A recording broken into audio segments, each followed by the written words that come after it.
Good morning students.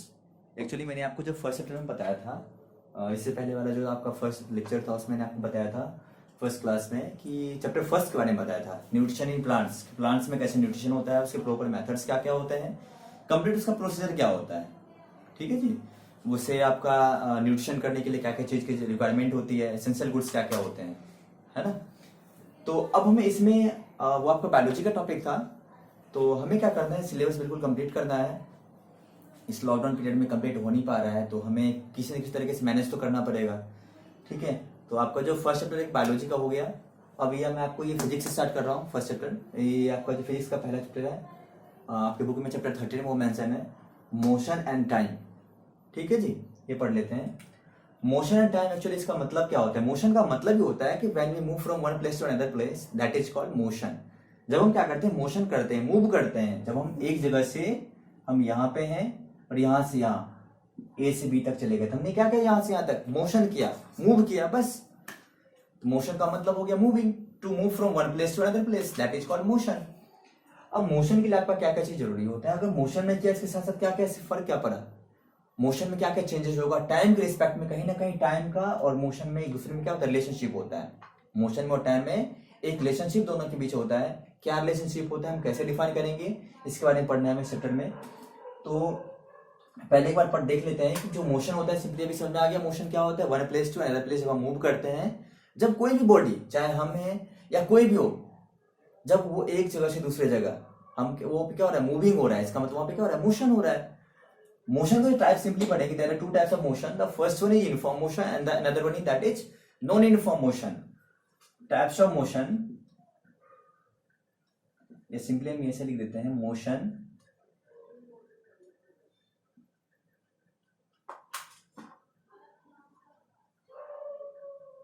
ये actually आपका होता है दो टाइप का। The first one is that is uniform motion,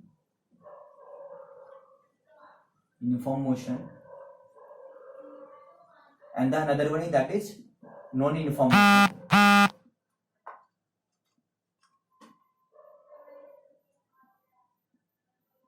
ठीक है जी। The first one is uniform motion and the another one is that is non uniform motion. What's the meaning of uniform motion and what's the meaning of non uniform motion? अब हमें ये समझना है कि uniform motion का मतलब क्या होता है, नॉन यूनिफॉर्म मोशन का मतलब क्या होता है। यूनिफॉर्म मोशन का सिंपली मतलब होता है, मैं डेफिनेशन आपको नहीं लिख रहा हूं, यहाँ पे मैं समझा देता हूं, और आपको साथ साथ इसका नोट्स भी बता देंगे, आपको नोट्स सेंड कर देंगे, आप उसे लिख लीजिएगा और आपको याद कर देना है उसी से, और नोटबुक में कंप्लीट उसको मेंशन कर लेना है। ठीक है जी। यूनिफॉर्म मोशन का मतलब होता है कि जब कोई बॉडी आपको यहाँ पे दे रखा था, पॉइंट ए पे ऑलरेडी कोई बॉडी दे रखा है पहले से, ये बॉडी आपका क्या हो रहा है, पॉइंट ए से पॉइंट बी की ओर जा रहा है। इसे कहा जाना है point A to point B. तो फर्स्ट ऑफ ऑल क्या होगा, इस बॉडी का कहीं ना कहीं यहाँ पे क्या हो रहा है, बॉडी जो हम कर लेते हैं, आपका कोई आपका व्हीकल है, वो व्हीकल क्या हो रहा है, पहले पॉइंट ए पे है, वो स्टेब्लिश पॉइंट ए पे पहले रुका हुआ था इनिशियल पॉइंट पे, उसे क्या करना है, फाइनली पॉइंट बी तक जाना है। तो क्या हो रहा है, हर एक पॉइंट पे, चाहे आपका पॉइंट ए के पॉइंट बी के बीच में ये पॉइंट हो, ये हो, इसकी बात हम करें, यहाँ की बात करें, यहाँ की बात करें, फिर फाइनल पॉइंट की बात कर रहे हैं, इस रास्ते में ए से बी तक जाने में कहीं भी इसका क्या हो रहा है, स्पीड चेंज नहीं हो रहा है। हर एक पॉइंट में इसका स्पीड क्या है, बिल्कुल फिक्स है, constant speed. It means that body consist uniform motion. इसका मतलब हो गया, ये बॉडी कौन सा मोशन कर रहा है, यूनिफॉर्म मोशन कर रहा है, क्योंकि इस बॉडी का स्पीड क्या हो रहा है, पॉइंट ए से पॉइंट बी तक जाने में कहीं भी चेंज नहीं हो रहा है, बिल्कुल फिक्स है। बात समझ में आ गया होगा आपको। अब पढ़ते हैं non uniform motion. Non uniform का मोशन का मतलब होता है, कोई बॉडी आपका जो पहले से पॉइंट ए पे था, मैंने बता दिया, एग्जांपल ले लिया, व्हीकल है ये व्हीकल आपका पॉइंट ए पे था, अब इसे पॉइंट ए से पॉइंट बी पे जाना है। तो इसमें क्या होता है कि जो आपका शुरुआत का स्पीड है, मैं जूम करते हैं, अगर ये 10 मीटर पर सेकेंड है शुरू का स्पीड, तो जरूरी नहीं कि हर जगह 10 मीटर पर सेकेंड हो। इसमें क्या होता है, नॉन यूनिफॉर्म मोशन में हर एक पॉइंट पे उस बॉडी का स्पीड क्या होता है, चेंज होते रहता है। ठीक है, हर एक पॉइंट बॉडी उसका क्या होता है, उस बॉडी का मोशन का जो आपका उस बॉडी का जो स्पीड होता है हर पॉइंट पे चेंज होता है। यहाँ पे 10 है तो जरूरी नहीं हर जगह 10 हो, यहाँ पे 5 भी हो सकता है, 4 भी हो सकता है, यहाँ पे 3 भी हो सकता है, लास्ट में 10 आ जाए उसमें फर्क नहीं पड़ रहा है। मीन्स पॉइंट ए से पॉइंट बी तक जाने में बॉडी का स्पीड तो चेंज हो रहा है हर एक पॉइंट पे। चेंज होने का मतलब आपको ये नहीं समझना है कि सर शुरुआत में तो 10 था और लास्ट में भी तो 10 आ गया, ऐसा नहीं हमें जानना है। शुरुआत में 10 है, लास्ट में 10 है, इससे फर्क नहीं पड़ रहा है, हो सकता है लास्ट में उसने 10 फिर से ले आया, लेकिन बीच में इसका स्पीड तो चेंज हुआ। तो यहाँ पे कंफ्यूजन ये नहीं होना चाहिए। तो सिंपली ये समझते हैं कि नॉन इन्फॉर्मेशन का मतलब होता है when a body moving from point A to point B then their speed has been varied from point A to point B with respect to time. जब एक बॉडी क्या करता है, मूव करता है पॉइंट ए से पॉइंट बी की तरफ या पॉइंट ए से पॉइंट बी में, तो आपका क्या होता है, उस बॉडी का हर जगह हर एक पॉइंट पे क्या होता है, स्पीड आपका चेंज होते रहता है उस बॉडी का, ठीक है ना। उस बॉडी का हर एक पॉइंट पे स्पीड चेंज हो रहा है, इसका मतलब हो गया that body consisting non uniform motion, that body consisting non uniform motion because it's speed has been change with respect to time. Clear है बात। अब आपका इसके बाद जो टॉपिक है, इसमें जो बेसिक कुछ कुछ पॉइंट्स होते हैं हमें इस चैप्टर को समझने के लिए, बाकी आपका डीपली आपको नेक्स्ट क्लास में पढ़ना पड़ेगा। इस चैप्टर से रिलेटेड आपका ये बेसिक चैप्टर है, ये आपको क्लास 9th में ही पढ़ना है, 8th में पढ़ना है, 10th में पढ़ना है, 7th क्लास में पढ़ना है। ये आपका बेसिक होता है, यहीं से स्टार्ट है। तो कुछ कुछ बेसिक पॉइंट्स होते हैं जो मैं बताना जरूरी है, इसमें आप समझ लीजिए। सबसे पहले हम समझते हैं डिस्टेंस क्या होता है। Distance, displacement, distance, displacement, speed, velocity, ठीक है जी। ठीक है, अब हमें इंडिविजुअली हम सारे टॉपिक पढ़ना है, एक बार देख लेते हैं। डिस्टेंस क्या होता है, हमने अभी मैंने आपको जस्ट बताया था, अगर हमें पॉइंट ए से पॉइंट बी की तरफ जाना है, एग्जाम्पल देख लेते हैं। अगर हमें पॉइंट ए से पॉइंट बी की तरफ जाना है तो क्या कर सकते हैं, हम इसको बहुत तरीके से जा सकते हैं। पॉइंट ए से पॉइंट बी हम ऐसे जा सकते हैं, इस तरीके से जा सकते हैं, ऐसे भी जा सकते हैं, हम ऐसे जा सकते हैं, इस तरीके से जा सकते हैं, है ना। मतलब हमें एक पॉइंट से दूसरे पॉइंट तक जाने के लिए हमें हर जगह हमें क्या करना है, हम किसी भी रास्ते से जा सकते हैं ना। हमें अगर एक जगह से दूसरी जगह जाना है, तो अगर हमें यहाँ से दिल्ली से हमें पंजाब जाना है, हरियाणा जाना है, कहीं भी जाना है, तो उसके बहुत सारे रूट होते हैं, बहुत सारे रास्ते होते हैं उसके। जरूरी तो नहीं है ना कि एक ही रास्ते होते हैं उसके, बहुत सारे रास्ते हो सकते हैं। तो जितने भी रास्ते हर जगह क्या हो रहा है, पॉइंट ए से पॉइंट बी में, इसका मतलब कि हमें एक जगह से दूसरी जगह जाने में हमें क्या कर रहे हैं, बार बार हम किसी भी रास्ते से जा सकते हैं। तो वो जो आपका क्या होता है यहाँ पे, उसे हम क्या कहते हैं, डिस्टेंस कहते हैं उसे। कि डिस्टेंस क्या हो सकता है, उस जगह पे कुछ भी हो सकता है। डिस्टेंस, डिस्टेंस कोई फिक्स नहीं होता है ना, फिक्स वैल्यू डिस्टेंस नहीं होता है, डिस्टेंस कुछ भी हो सकता है। तो इसका मतलब बता सकते डिस्टेंस आपका एक फिक्स वैल्यू नहीं होता है। एक पॉइंट से पॉइंट का डिस्टेंस बीच का आपका होता है, यहाँ से यहाँ तक जो हुआ कंप्लीट, यहाँ से यहाँ तक कितना हमें, मैं वहां से यहाँ तक मैं ट्रेवल किया, जो कंप्लीट लेंथ हो गया, कुछ भी हो सकता है, वो आपका डिस्टेंस हो गया। तो डिस्टेंस का वैल्यू कभी फिक्स नहीं होता है, वैरी करता है। कभी भी एक पॉइंट से दूसरे पॉइंट के बीच का डिस्टेंस कभी भी फिक्स नहीं होता, डिस्टेंस वैरी करता है, ठीक है जी। ये कंफ्यूजन नहीं होना है कि सर डिस्टेंस हमें यहाँ से वहां तक जाने में या एक पॉइंट से उस पॉइंट तक जाने में डिस्टेंस हमेशा फिक्स होता है। डिस्टेंस वैरी करता है, क्योंकि हम इस जगह से उस जगह जाने के लिए हम बहुत सारे रास्ते अपना सकते हैं। हम सीधे भी जा सकते हैं, ऐसे जा सकते हैं, इस तरीके से भी जा सकते हैं, दूसरे रास्ते से भी जा सकते हैं, है ना। तो हर जगह क्या होता है, डिस्टेंस चेंज होते रहता है। अब हम बात करते हैं डिस्प्लेसमेंट का। तो डिस्प्लेसमेंट क्या होता है, इसी सेम यही आप देखिए एग्जांपल में, हमने यहाँ पे पॉइंट ए से पॉइंट बी में सबसे शॉर्टेस्ट पाथ क्या होगा, सबसे शॉर्टेस्ट पाथ मतलब सबसे सिंपल रास्ता, सबसे शॉर्ट रास्ता कौन सा होगा। अगर हम बिल्कुल सीधे सीधे चले जाएं, खुद से आपको फिगर दिख रहा होगा, अगर हमें पॉइंट ए से पॉइंट बी में जाना है तो हम घूम के इतना जो जाएंगे, बिल्कुल सीधे सीधे अगर हम चले गए तो वो कौन सा, उसे हम क्या कहेंगे, उसे हम कहते हैं displacement. Means displacement defined as the shortest path between one point to another point. हमें एक पॉइंट से दूसरे पॉइंट के बीच का जो सबसे शॉर्टेस्ट पाथ होता है, सबसे छोटा रास्ता होता है, वो आपको उसे हम क्या कहते हैं, डिस्प्लेसमेंट। हमेशा ये एक स्ट्रेट होता है, बिल्कुल डिस्प्लेसमेंट हमेशा स्ट्रेट। हम बात करेंगे एक पॉइंट से दूसरे पॉइंट के बीच का बिल्कुल शॉर्टेस्ट पाथ हमेशा स्ट्रेट ही होगा ना, बिल्कुल सीधा होगा लाइन, वो रास्ता बिल्कुल सीधा होगा, उसे हम कहते हैं डिस्प्लेसमेंट। बात मुझे लग रहा है समझ में आपको आ गया होगा। डिस्प्लेसमेंट क्या होता है, डिस्टेंस क्या होता है, ठीक है। डिस्टेंस आपका वेरी कर रहा है, हर जगह डिस्टेंस चेंज होता है, लेकिन डिस्प्लेसमेंट चेंज नहीं होता है। डिस्प्लेसमेंट आपका फिक्स होता है, वो एक ही होता है, तो बिल्कुल सीधा रास्ता होता है, सबसे शॉर्टेस्ट पाथ होता है, स्ट्रेट बिल्कुल होता है। बात क्लियर हो चुका। हम चलते हैं थर्ड पॉइंट पे, that is speed. What's the meaning of speed. Speed का सिंपली मतलब होता है, स्पीड का मतलब क्या होता है, सिंपल समझिए, distance upon time. Speed equals to distance upon distance upon time. ठीक है जी। स्पीड एक्चुअली डिनोटेड एज, हम लोग इसे ऐसे डिनोट कर देते हैं, speed equals to distance that is D upon T, S equals to D upon T. Speed equals to distance divide by time. ये आपका स्पीड होता है। मीन्स आपका अगर हमें स्पीड निकालना होगा तो वो क्या करेंगे, डिस्टेंस जो प्रॉपर जो डिस्टेंस जो वैल्यू होगा डिस्टेंस का, उसमें हम किससे डिवाइड कर देंगे, टाइम से डिवाइड कर देंगे। So we can say that when distance vary with respect to time that is called speed. ध्यान समझ लेंगे, when distance vary with respect to time means change in distance. इसे हम दूसरे तरीके से भी कह सकते हैं, change in distance with respect to time. Distance में चेंजिंग हो जब टाइम के रिस्पेक्ट में, उसे हम क्या कहते हैं, उसे हम स्पीड कहते हैं। बात क्लियर हो गया। उसी तरीके से हम पढ़ लेते हैं डिस्प्लेसमेंट क्या होता है। ठीक है जी, डिस्प्लेसमेंट क्या होता है।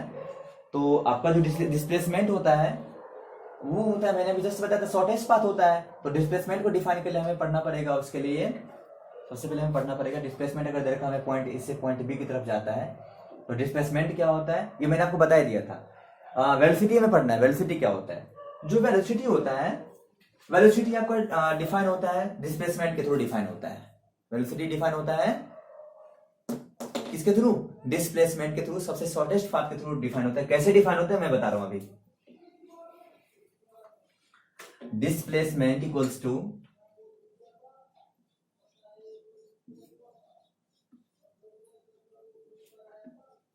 डिस्प्लेसमेंट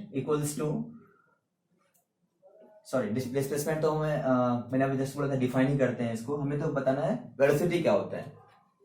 वेलोसिटी क्या होता है, velocity equals to distance divide by time. समझते हैं क्या होता है।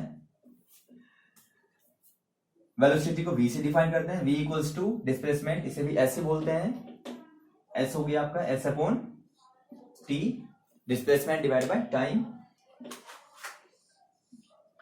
ये कैसे होता है, कैसे डिफाइन करते हैं, इसे हम बोल सकते हैं velocity equals displacement divide by time. Velocity क्या होता है आपका, डिस्प्लेसमेंट डिवाइड बाय टाइम। जो भी आपका डिस्प्लेसमेंट का वैल्यू होगा उसे हम क्या करेंगे, टाइम से डिवाइड कर देंगे, तो फाइनली में क्या निकल जाएगा, वेलोसिटी का वैल्यू निकल जाएगा। Means change in displacement with respect to time that is called velocity. Change in displacement with respect to time that is called velocity. Velocity आपका होता है डिस्प्लेसमेंट में जितना चेंजिंग होता है टाइम के रिस्पेक्ट में, उसे हम कहते हैं वेलोसिटी। बात क्लियर हो गया। अच्छा, अब हम इसमें बारी बारी से सबका यूनिट पढ़ लेते हैं। सबका यूनिट क्या होता है, एक प्रॉपर हमें यूनिट देना जरूरी होता है ना। जैसे अब लेंथ का करते हैं, मीटर करते लेंथ का, है ना, ऐसा यूनिट होता है। ऐसा यूनिट आपका एक स्टैंडर्ड यूनिट होता है, जो यूनिट को हम सारे लोग फॉलो करते हैं। जितने भी कंट्री होते हैं उसका ग्रुप बनाया गया है, तो जो स्टैंडर्ड यूनिट होते हैं ना, सारे मिलके उसको क्या करते हैं, उस यूनिट को फॉलो करते हैं। अदरवाइज सबका अपना अपना यूनिट हो जाता। पहले के टाइम में उंगली से मेजर करते थे, है ना। सबका मेजरमेंट का जो आपका प्रॉपर सबका तरीका अलग अलग होता है, तो उससे कहीं ना कहीं वैल्यू में चेंजिंग हो सकता था।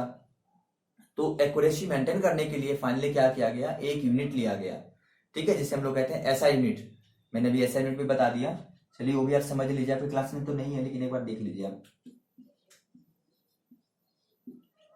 ठीक है। ऐसा यूनिट क्या होता है, ऐसा यूनिट मैंने भी जस्ट क्या बताया, एक तरह का आपका स्टैंडर्ड यूनिट होता है, जिसका मतलब होता है कि एक वैसा यूनिट जो क्या होगा, जिस यूनिट को सारे फॉलो करते हैं, ऑल ओवर वर्ल्ड में फॉलो किया जाता है उस यूनिट को। वर्ल्ड में आपके जितने भी आपके ग्रुप हैं, है ना, जो यूनिट डिसाइड करने के थ्रू टाइम जितने भी आपके ग्रुप थे, उसके ग्रुप मेंबर थे, जितने भी कंट्री, वो सारे क्या करते हैं, इसको फॉलो करते हैं, इस स्टैंडर्ड यूनिट को।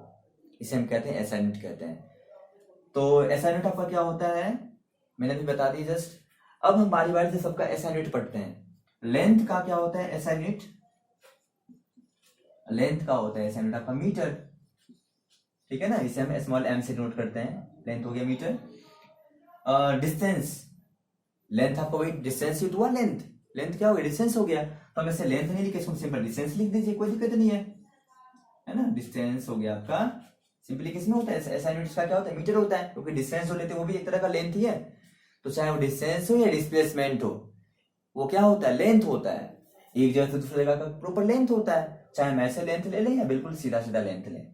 मीन्स डिस्टेंस हो या डिस्प्लेसमेंट हो, उसका आपका ऐसा यूनिट क्या होता है, मीटर होता है, क्योंकि वो भी एक तरह का लेंथ होता है, इसलिए उसका यूनिट हो गया मीटर। हम बात करते हैं स्पीड का। जो स्पीड होता है, स्पीड का एसआई यूनिट आपका होता है क्या चीज? स्पीड का एसआई यूनिट आपका क्या होता है? क्योंकि हमें पता है स्पीड इक्वल्स टू क्या होता है, मैं आपको फॉर्मूले से निकालना बताता हूं। स्पीड का फॉर्मूला होता है क्या चीज? Distance divide by time. Okay, and we already know that the SI unit of distance equals to, distance का एसआई यूनिट क्या होता है? मैंने अभी जस्ट बताया था ऊपर, मीटर होता है। तो फॉर्मूला यहां पे रख देंगे और फॉर्मूले में क्या करेंगे? वैल्यू पुट अप कर देंगे। डिस्टेंस का यूनिट क्या होता है? मीटर होता है, तो हमने इसको स्मॉल एम से नोट कर देते हैं, small M divide by what's the unit of time. Time का यूनिट होता है आपका सेकेंड होता है।